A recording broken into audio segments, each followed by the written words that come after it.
ചേമ്പും തണ്ട് ചേമ്പ് ഇത് വെച്ചിട്ട് നമുക്കൊരു കറി ഉണ്ടാക്കാം. അതിന് ഇത് കഴുകി നുറുക്കി വരാം.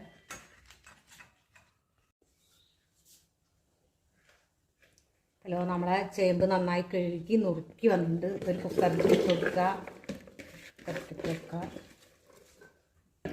കുറച്ച് മുളക് പൊടി,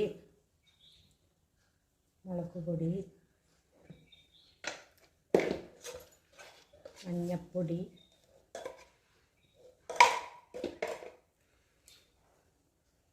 പാകത്തിന് ഉപ്പ്, കുറച്ച് വെള്ളം ഒഴിച്ചു കൊടുക്കുക. ഇനി ഇതൊന്ന് നന്നായി വേവിച്ചെടുക്കുക. അപ്പോഴേക്ക് ഇതാ എനിക്ക് അരയ്ക്കാണ് തേങ്ങ, ജീരകം, തൈര് കൂട്ടിയിട്ട് അരച്ച് തരാം. നമ്മളെ ചേമ്പ് നന്നായി വെന്തിട്ടുണ്ട്.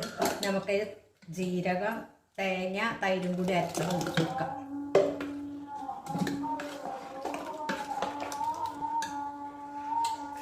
കുറച്ച് മിക്സ് കഴുകി കുറച്ച് വെള്ളം കൂടി പാകത്തിന് ഒഴിച്ചു കൊടുക്കാം. ഇനി നമ്മളിത് അടുപ്പത്ത് വെച്ച് ഒന്നുകൂടി ഒന്നുകൂടി തിളപ്പിക്കാൻ തിളപ്പിച്ചിട്ട് വരാം. നമ്മളെ ചേമ്പ് കറി റെഡി. സൂപ്പർ കറിയാണ്. ഇതിൽ നമുക്ക് കടുക് വറുത്തിടാം. പാൻ അടുപ്പത്ത് വെച്ചു.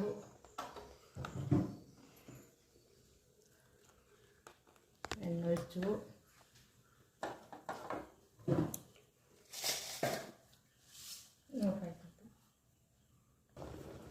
നമ്മളെ ചേമ്പ് കറി റെഡി. സൂപ്പർ കറിയാണ്. ഇതിൽ നമുക്ക് കടുക് വറുത്തിടാം. പാൻ അടുപ്പത്ത് വെച്ചു.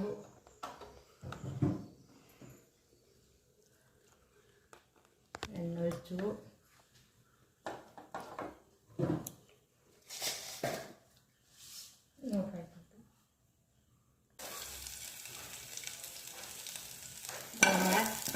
ഇത് കറിക്ക് വെക്കാം. കറി സൂപ്പർ കറി